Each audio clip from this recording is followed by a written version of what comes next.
Well, the Fed has come and gone, and doesn't look like we're very much wiser for it. No major changes here as expected, not only for the Fed's overall stance on policy, that was very widely expected to turn up a goose egg, but the situation for the forecasting that the Fed offered pretty much as you might suspect, and as we discussed on the show here yesterday.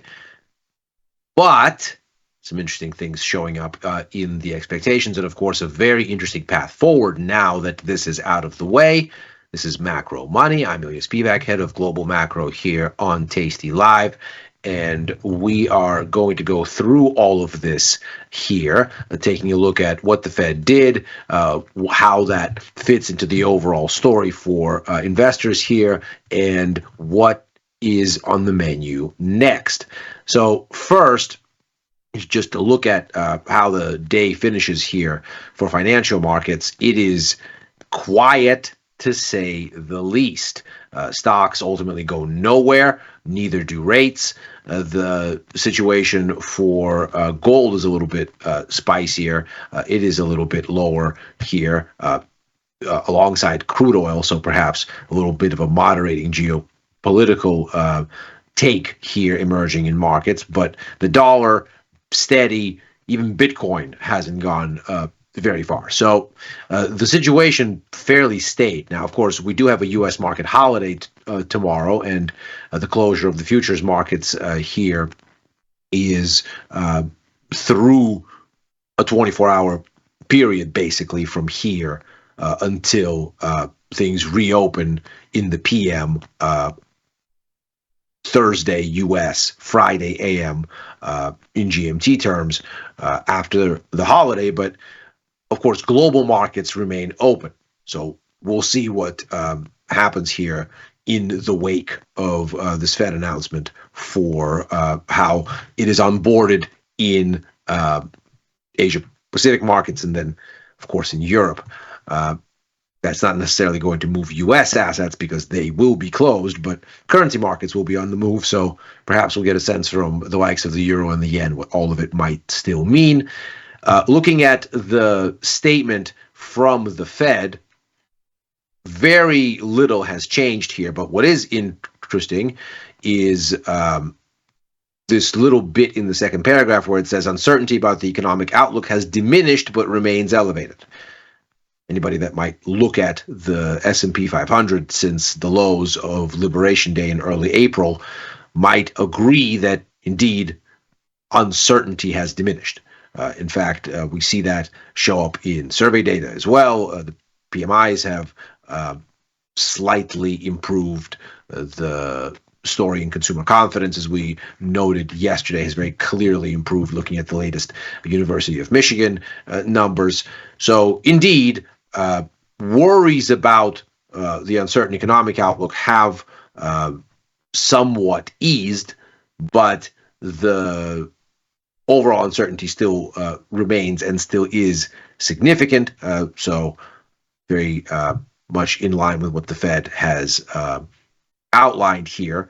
What's interesting is also that they strike the bit about risks of higher unemployment and higher inflation rising, suggesting that that is a backward-looking statement as of May. But of course, when you look at the summary of economic projections here from the Fed, you do see that sort of a tilt. And of course, as we discussed yesterday, we anticipated as much because in May, the Fed said exactly this, that it has now taken out. And so you have from March, the adjustment in projections giving you lower economic growth from 1.7 to 1.4 for this year, from 1.8 to 1.6. Next year, we can see right alongside that unemployment marked up versus March, and inflation marked up as well. So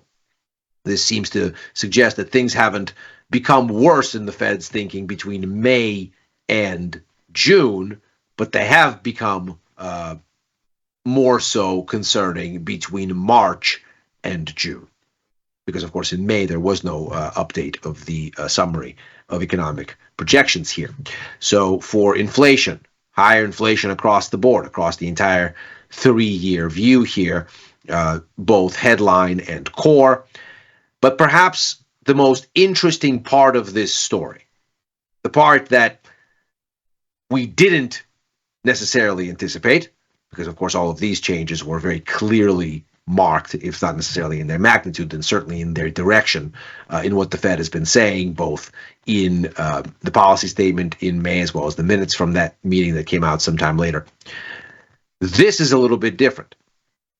What we see is that for 2026 and for 2027, the stock of rate cuts has significantly diminished. And what we now see is that while in March, we're still looking at 100 basis points between this year and next, and then further easing, another 25 basis point cut in 2027, we now see the timeline elongate. So we still get the 50 basis points this year from 4.4 to 3.9, but then for next year, it's 3.6, so one cut instead of two. And then you get to 3.4, one more cut in 2027. So you get to 3.4 as you were anticipating, but you get there later. Get there a year later, as a matter of fact. And so the Fed here is signaling that actually after this year, scope for rate cuts is diminished, not increased, which is certainly quite a bit different than what you find in the market's own expectations for what is likely going to occur here, and actually marks what is probably the most interesting sort of upshot from the Fed announcement here writ large. So you have here the path for this year, and not surprising, it hasn't really changed very much. We have standstill through July. You start to kind of flirt with the idea of a cut in September, October, and then another one in December, and that's how you see the markets basically lining up with that 50 basis point forecast that the Fed is giving us. But when you consider what's going on for next year, the easing is actually expected to get more intense, not less. So whereas the markets are now at 100 basis points, the Fed has gone down to 75 over this same time period. And this now makes for a very interesting dichotomy. Because if the market is in fact going to say that, look, the Fed is worried about all of this uncertainty, they're worried that the cutting of rates now would be premature in the event that tariffs, as they work their way into inflation, do end up inflationary, and growth is impacted negatively. And through all that, the Fed has competing objectives, so it doesn't want to jump the gun. It really wants to make sure it's doing the right thing and focusing in the right area of the economy, whether it's focusing on inflation or focusing on growth, and justifying the standstill by saying, well, look, inflation is 2.4%, looking at the latest CPI numbers, and the unemployment rate is at 4.2%, which by historical standards is very low. So inflation is within a hair of target. Unemployment is very healthy, historically speaking. And so why would the Fed want to try to reconcile what the tariffs are going to do before they have evidence? Why would they guess? What is the impetus for them to do that? Why not just say thank you for the relatively well-positioned economy, and as they have, invoke that you have the benefit of time to wait for things to really tell you which way to jump without a need to rush it? Well, the markets don't have that ambiguity. They don't share that kind of confusion. They actually seem to have decided that they know which side of the coin this is going to land. And we've talked about this before, but we'll bring it up here again. This is the look at inflation expectations baked into the bond market, which we can see from mid-February were falling with stocks as the rollout of the White House's tariff efforts stoked concerns about economic growth and those efforts' consequences, negative as the markets judge them to be. And you see that come April, when you get that kind of back and forth, you get Liberation Day and then shortly thereafter a 90-day pause on its worst, most economically damaging aspects, you get a very rapid recovery in sentiment. This is, of course, that diminishing uncertainty that the Fed is talking about. This is the S&P, and it's going higher here very clearly. But inflation expectations don't follow suit. They diverge. They are saying that having fallen here, this is the place to be. And that, of course, suggests that there isn't a great inflation scare downwind, and that the markets are much more concerned with the growth implications of what's going on and expect those implications to be more powerful than any read-through into inflation, because the demand destruction from the slowdown that the markets are envisioning will overwhelm inflationary forces from higher tariff rates and actually result in inflation being net lower. And that's the story that we've seen here really since mid-May, evolving after this larger move since the beginning of the year. So it's no surprise here that the markets are at 100 basis points, even as the Fed goes to 75. And so what this does is it opens up a very interesting sort of possibility for a revaluation in markets where they become convinced that the Fed is behind the curve and move forward with pricing out more aggressive rate cuts downwind, expecting the Fed is going to have to play catch-up. A similar outcome last year gave us a dramatic rally in the bonds from April into September and a parallel sell-off in the dollar, too. Now, beyond the Fed here, which was limited to this little bit in terms of its kind of practical deviation from expectations, we have a monetary policy announcement coming up from the Bank of England. No changes expected here. We can see rates seen steady in June, but the markets do anticipate that the bias will remain dovish. You can see here there's still 44 basis points on the menu for rate cuts this year and another 27 basis points next year. So the markets are very much still looking for the Bank of England to be cutting. In fact, you can see here when you have a cut on the menu somewhere by September and then a further one in December. So if we take a look at the pricing here, it's not impossible that we may go as soon as August, but certainly by September. And so that's really the market moving component here. We just had UK CPI data. It came in a little bit from the 15-month high, largely as expected. And if we look at the breakdown, a nice swing lower in transport inflation, most things still stuck in this energy component, but as we have talked about before, this is mainly a change in vehicle excise taxes, not necessarily a lasting sort of thing. This is more a function of policy, not of economic dynamics. Probably the biggest bit there is food and the increase there, but of course that move really is outside the purview of what the Bank of England has agency over. It can't mandate global food prices or energy prices, and what it's dealing with then is seemingly the kind of thing where they have mostly a fiscal policy shock and just need time to work through that shock, filtering out of the data. That likely is how you end up with the dovish perspective in markets, because of course the growth story in the UK is pointing toward deceleration basically since the middle of last year. Things have perked up just a little bit here in May, but the economy is basically at standstill when you look at it in these S&P Global PMI terms. As ever, of course, these numbers are centered around 50, which is neutral. Above 50 is growth. Below 50 is contraction. The further you go above 50, the faster the growth. The further you go below 50, the faster the contraction.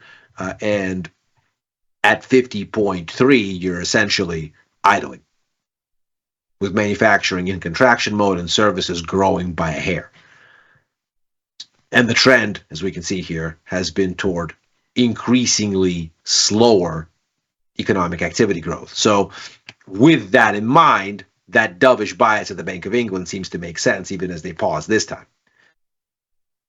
So the key risk then becomes that the Bank of England decides that actually, with the surging cost of oil around conflict in the Middle East and all manner of other potential influences here, the bias might be less dovish than market pricing suggests. That maybe they have less room to think about rate cuts for the rest of this year and maybe next. And so if that's the case, if the Bank of England seems to sound a little bit less dovish, if the voting tally is a little bit more hawkish of a hold than what's anticipated, so the markets are looking for a 7-2 vote on the 9-member Monetary Policy Committee in favor of a hold. If it's, let's say, 8-1, where only one person calls for a cut rather than two, that would clash with market expectations. And against that backdrop, the British pound could have itself a little bit of an upside run. Most other markets, of course, closed, so not much to see outside of spot currency markets and, of course, local European equities. But in this environment, it's really spot British pound where you'd see kind of the meat of the impact of something like this. And then looking ahead, because we don't really have much in the way of event risk beyond that this week, first thing next week, as we come back from whatever diminishing volumes after the holiday, we get S&P Global PMI data for June, the first look there. And immediately you get a sense of a familiar divergence. So the composite index taking in both services and manufacturing for Japan, expected at standstill, just a hair above 50. For the Eurozone, standstill, just a hair above 50. For the UK, standstill, just a hair above 50. For the US, clearly stronger growth. And so once again, you have this resumption of a world where it's the US or bust as far as global economic growth is concerned.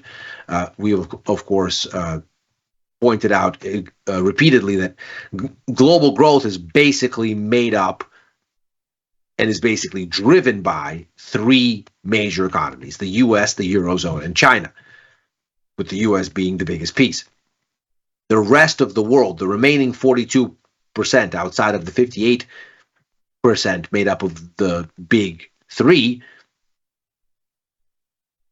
they're mainly vendors to those big three and depend on their demand to have demand of their own. So it's really those big three setting the course of where things go. And if we look at what that's meant, it has been a slowdown in global growth, really going back to the middle of last year. These are global PMI numbers here, and there's 50. So we can see manufacturing is back in contraction mode, where it's been flirting for quite a while. But the overall story here, the composite index in the blue line here, it's been steadily decelerating now for almost a year. And so we're at this point here where in May there was a little bit of a pop, but off a 17-month low here. So the story is of weakening overall, and the disparity, the duality of what the expectations suggest has really been how that's occurred. So we can see here the U.S. economy over that same period has been relatively strong, but the other drivers, both China and the Eurozone, have stagnated toward standstill at best, and in the case of the Eurozone, a mild recession at the end of last year and going into this one. But both are now basically standing still.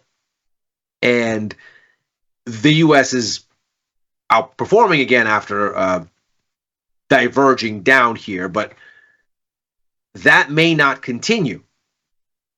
And if it doesn't, then there's really a single point of failure here. There is no safety net. If the U.S. slows, then so does the global economy, and then global recession risk returns, which makes these PMI numbers early next week very interesting indeed, because as it happens, U.S. economic data has increasingly disappointed relative to expectations over the past 4 weeks or so. We can see that the City Economic Surprise Index here, the global one, is being pulled lower. The G10 one is being pulled lower. Meanwhile, the Eurozone's data is steady. And of course, in emerging markets, things are steady also. So the pull down here on the global and on the G10 readings clearly seem to be coming from weakness in the US. If that is going to foreshadow a disappointment on these PMI numbers, then global recession worries may well return in spades, even as the Fed gets an ever-widening wedge between its view and the markets, where the markets are more dovish and the Fed is less so. Not exactly the most encouraging setup for risk-taking and stock markets, of course, if this plays out as it might. That is macro money for today. As ever, we are here Monday through Thursday, taking, of course, the holiday off here on Thursday with markets closed. So this will be our last show for this week, back to our regular schedule next week. And back on Futures Power Hour Mondays and Fridays, back with Victor Jones for The Price of Truth on Tuesdays, on with Tom and Victor for First Call on Sundays, writing for the news and insights portion of tastylive.com, and commenting at Ilya Spivak on the platform formerly known as Twitter, and on Blue Sky. If you're watching on YouTube, like and subscribe. Macro Money is back next week. Happy trading.